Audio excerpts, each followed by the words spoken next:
ሰላም ሰላም ውድና የተከበራችሁ ቤተሰቦቼ እንዴት ናችሁ? ላይክ፣ ሼር፣ ሰብስክራይብ በማድረግ አበረታቱን። ለእህታችንም ፍትህ እንበል ማለት ነው። በጣም በሚያሳዝን ሁኔታ ይህ የምታዩት ወንድማችን እንግዲህ በባህር ኢጋማ እመጣለሁ ብሎ ህይወቱ አልፏል ማለት ነው። በጣም ያሳዝናል። እስኪ ላስገባላችሁ መረጃውን። ብቻ አይደለም ጅዳ ያለሁት አይደል? ነፍ ሰው አለ የሚያውቀው ጓደኛ አለው። አይን ጥጋቡን ፈልገው ብሏን አሉኝ። ሄድኩኝ። ምንድን ነው ስለው ጅዳ ነው ያለሁት፣ የሆነ ቦታ ነው ያለሁት። ምን እያደረክ? ለሆነ ስራ መጥቻ አለኝ። ምንድን ነው ስለው ይህ ወንድማችን እንግዲህ በጣም ህፃን ልጅ ነው። በጣም ትንሽ ልጅ ነው። ቪዲዮ ላይ አይተነዋል ማለት ነው። በጣም ትንሽ ልጅ ነው እና ነፍስ ይማር። የኢትዮጵያ እናት አልታደለችም ማለት ነው። ነፍሷ በአጸደ ገነት ያኑረው። ወንድማችን እንግዲህ በረሃ ላይ ቀርቷል።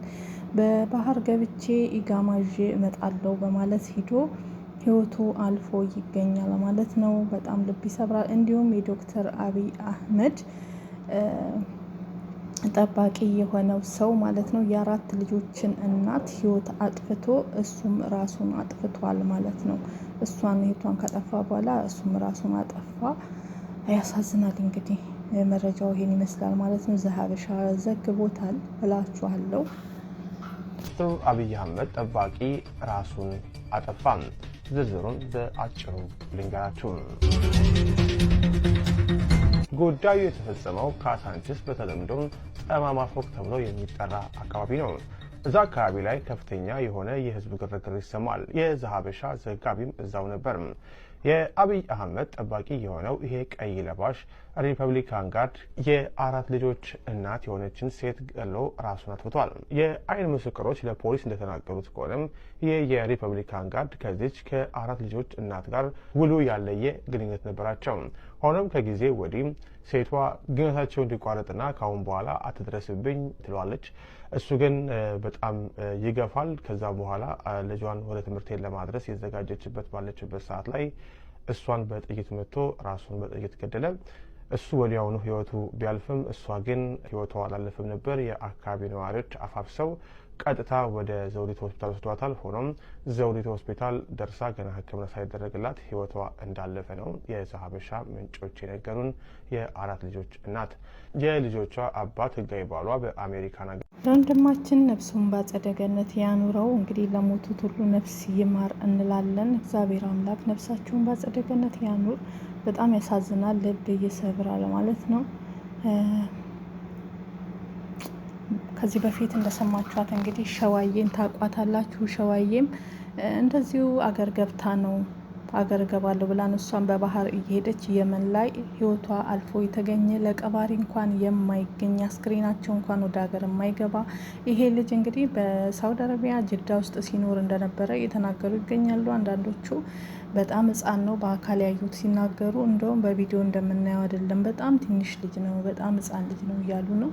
ያሳዝናል በጣም ወጣት አለቀ በአንድም በሌላም። እንግዲህ እሱ አመጣለሁ ብሎ ነው እየሄደ የነበረው ማለት ነው። በዛ ገብቶ እንደገና ህጋዊ ሆኖ ሊመለስ ህይወቱን አጣ። ሸዋዬም እንደዚህ አንድ ልጇን ጥላ አይታችኋል፣ እንደዚሁ ከስንት ወር በፊት። ዛሬ ደግሞ ይሄም ወንድማችን ተደገመ። እባካችሁ ከሀገር ወጥታችሁ በእንደዚህ አይነት መንገድ የምትሄዱ እየቅርባችሁ እህት ወንድሞቼ፣ ከቻላችሁ ዝም ብላችሁ ስሩ፣ ካልቻላችሁ ወደ ሀገር ገብታችሁ ዱባይ ሂዱ፣ ሌላ ሀገር ሂዱ። ሀገር መቀየር ይቻላል፣ ግድ አይደለም ማለት ነው።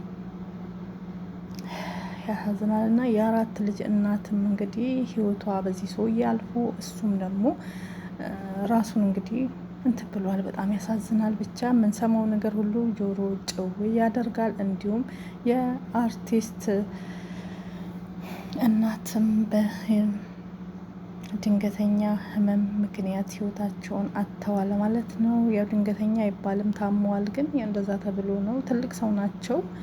የአርቲስት ሰራዊት ፍቅረ እናቱ አርፈዋሉ። ነፍሳቸው በአጸደ ገነት ትረፍ። ታሞ አርጅቶ መሞት ሞቱ አይባልም። ብዙ የሚያሳዝኑ ስላሉ ማለት ነው። ብቻ ከባድ ነው ያለው ነገር ሁሉ ማለት ነው። የእውነት የምንሰማው የሀዘን ነገሮች ልብ የሚሰብሩ ናቸው ሁሉም ማለት ነው።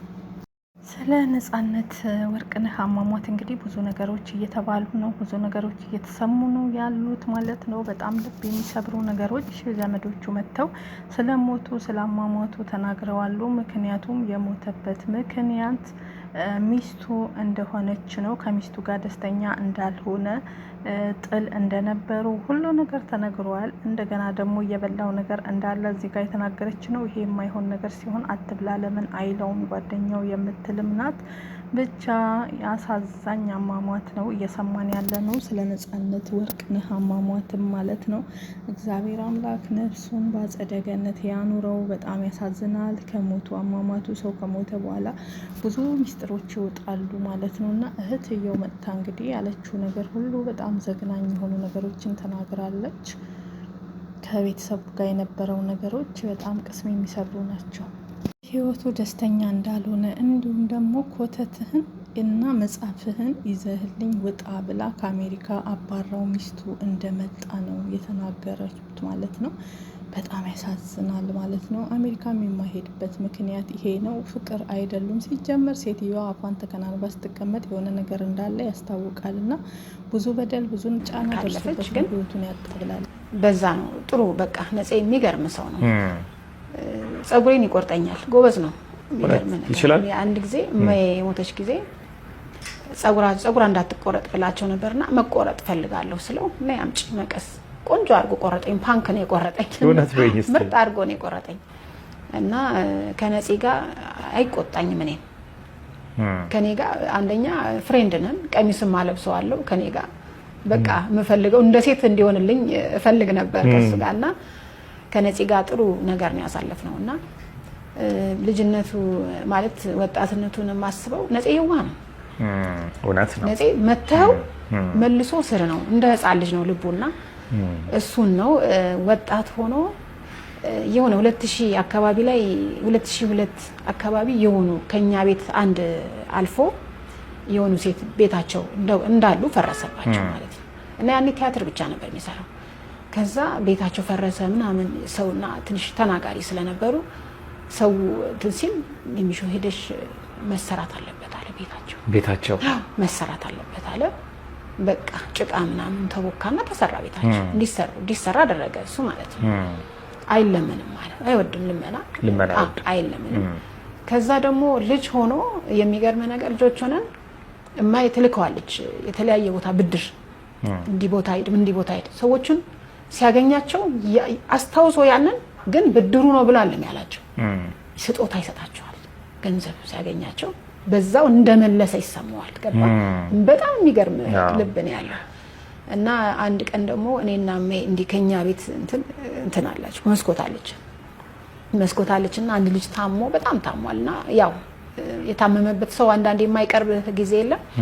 እና እሱ በጣም ያዝናል። እሱና ሄዶ ያየዋል፣ ልጁን ያግዛቸዋል ምናምን በቃ እንዲህ አይነት ባህሪ ያለው። እና አንድ ቀን ሆስፒታል ሊወስዱት ፈለጉ።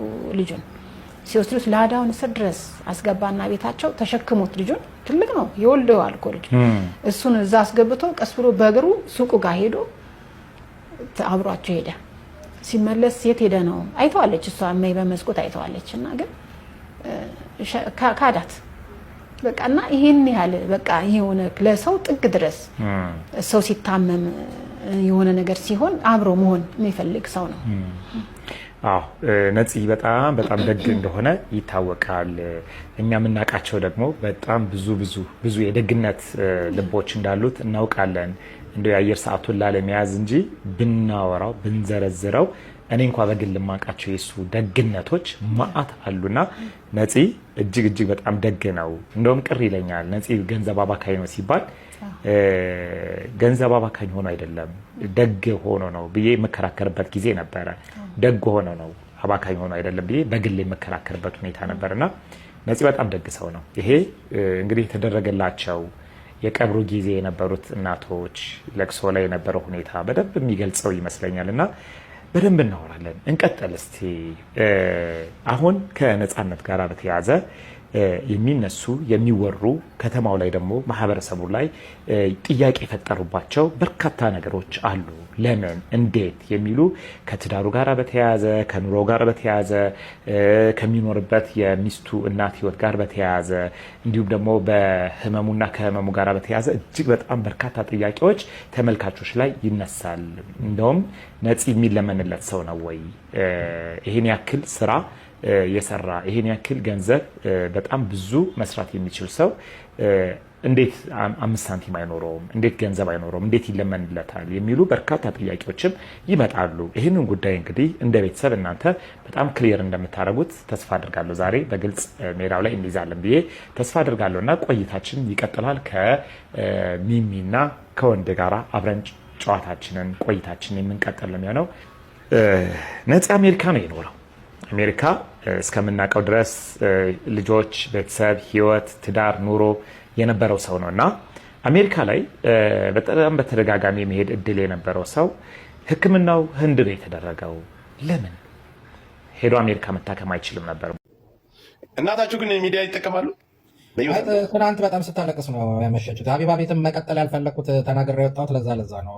እኔ ስለሱ አለ ጆከር እዚህ ጋር አንድ ነገር እንድታደርግልኝ ልጄ የማይሆን ነገር ውስጥ ስለሆነ ያለው ልንገርህ ብዬ ነው። እኔ የገባሁት ዋና ምክንያት ለሱ ነው። ሳራ ያለችውን ሰምተሃል። ኢትዮጵያ ያለችው የልጄ እናት ታንቃ ሞታ ነበረ። እኔ አላልኩም ይሄ በልጄ ተማራ ነው የሞተችው አላልኩኝም። ልጄ ጋር በዛ ሰዓት ይጣሉ ነበረ። እየተጣሉ እያሳረኳቸው እናውራ ነበር እና ቮይስ ላከችልኝ። እኔ ውሳፕ ካለህ ሙሉ ልላክልህ እናሰማው። ግን ልጄ ሲነግረኝ ምን ሆና ነው አልኩት። በኬንያ ፕሮሰስ ጀምራ ነበረ እና ፕሮሰሱ ፌል አረገባት አለኝ። ገባ። የ13 ዓመት ልጅ ነው። አሁን ተጨንቆ ሲያለቅስ ነበር የነበረው። ቅድም ግባ ምናምን ስትሉኝ ከሱ ጋር እያወራሁ ስለነበረ ነው መግባት ያልቻልኩት። እና የ13 ዓመት ልጅ ነው። ገባ። ልጅ እንደ ያድጋል፣ ያስቸግራል፣ ሊበጠብጥ ይችላል። ልጄ ግን ምክንያቱም ራሷን ታጠፋለች የሚል አማርኛ እኔ አላወራሁኝም። ልጄ ነው የነገረኝ። ያያትም ታንቃ መሞቷን ደውሎ የነገረኝ አባዬ እንደሆነች ያለኝ ልጄ ነው። ከልጄ አንደበት መስማት ትችላለህ። ልጄን ማስተምረው ምን ምለው ራሴ ነኝ። እህቴ ልጄን ረድታልኝም አስተዳድራልኝም አታውቅም ጨራሹ ነው። እንዳደረገች መናገሯ ኦኬ፣ ካደረገችም እኔ በማላውቀው መንገድ ልጄ ከማን ጋር ነው ያለው? አሁን ከማን ጋር ነው ልጄ ያለው? ልጄ ያለው ቤትም ማድረግ ስለማልፈልግ ልጄ ያለው ከአጎቱ ጋር ነው። እናቱ ቤተሰቦች ጋር ታንቃ የተገኘች ጊዜ እናቶቹም ቤተሰቦችም ደውለውልኝ ያለውን መረጃ ልኬ ለእኔ ላከችልኝ። መጨረሻ ወይስ ያለችኝ ምንድነው? ሀጃ አደራ ለአንተ ሰጥቻለሁ፣ አሚንን ለአንተ አደራ ሰጥቻለሁ፣ ጠብቅልኝ ራሷ ልታጠፋ ቻለች አንቺ። እኔ በቃ ሾክድ ነው የሆንኩት፣ ማመን አልቻልኩም። በቃ ገርም ደንግጫለሁ። ምን ሆና ነው አልኩት። የሆነ ፕሮሰስ ጀምራ በኬንያ ፕሮሰስ ጀምራ ፖሊስ ይዞታል ጉዳዩን። ጆከር ፕሮሰስ ጀምራ ፕሮሰሱ ተበላሸባታል። ግን ምንም አልመሰለም እሷ ራሷን በማጥፋቱ። እንዴት ብዬ በጣም ደብሮኝ በጣም መጥፎ ስሜት ላይ ነበር የነበርኩት። እንዴት አስበው ማለት የልጁ ምንም አልመሰለም ወይ? የሆነ ቀለል አድርጎ ነው የሚያወራውና ምንም አልመሰለም። አንዴ ይቅርታ ላውራ ጆከር እየሰራ አንዴ ልጠይቅህ ሀጂ ይቅርታ።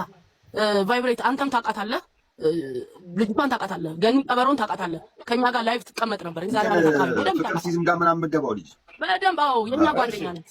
እኔ ጆከር አንድ ነገር እንዲህ አይነት ነገር ላይ እንደማልገባ ታውቃለህ አይደል? አልናገርምም፣ ታውቀኛለህ። ግን ቸግሯት ነው የሞተችው። የሆነ ሰው የኛን ጓደኛ ሁላ ብር ላኪልኝ ብላት አካውንትሽን ላኪ ብላት በስንተኛው ቀን ነው የሰማነው መሞቷን? አትዋሽ። በቃ ሴት ልጅ ያየችውን ነገር አይታ አዳምጪ ልንገርሽ፣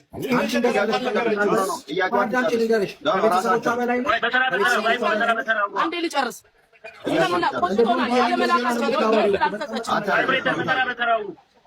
ሚዩት አድርገው ትጨርስ ጥያቄውን። አዎ ይኸውልህ እኔ ዲፕሊ ከልጅ እናት በላይ እኔ ልጅ እናትን አውቃታለሁ እያልኩ አይደለም። ግን አንድ ሴት ልጅ ልጇን 13 ዓመት ሙሉ አሳድጋ ልጇን ትታ መሞት ማለት ሁላችሁም ታውቁታላችሁ። ልጁን ትቶ ለማንም አደራ ብትሰጥህም ግን ያደረከው ነገር የለም። እኔ ይኸውልህ ልንገርህ፣ በማንም ህይወት አልገባም፣ ግን አጥፍተሃል። ኃላፊነትን ብትወስድ ኖሮ እሷ እንደዚህም ላትሆን ትችል ነበር። ችግር ላይ ወድቃ ነበር። ያጠፋኸውን አታደባብሰው አባቴ። ያለፈው አልፏል። አንቺ የምታውቂው ነገር አለ። ፈረንሳይ ያለው ቤት የምታከራየው ቤት አሰርቼ ላጥሩ እየኖረች የነበረ ፈረንሳይ ቤታቸው ፈረሰ። ከፈረሰ ምን ማድረግ እችል ነበረ? እኔ መንግስት ነኝ እንዴ? አንተ መንግስት ሳይሆን የልጅ አባት ነህ። የልጅ አባት አባትነቱን ይወጣል። የልጅ መንግስት ምናምን አትበል። የልጅ አባት ነህ፣ ግዴታ ነው። አብረሽ የተከተለው ልጅ ከልጅ አንደበት መስማት እኮ ነው ያለብሽ። አስተምረዋለሁ ወይ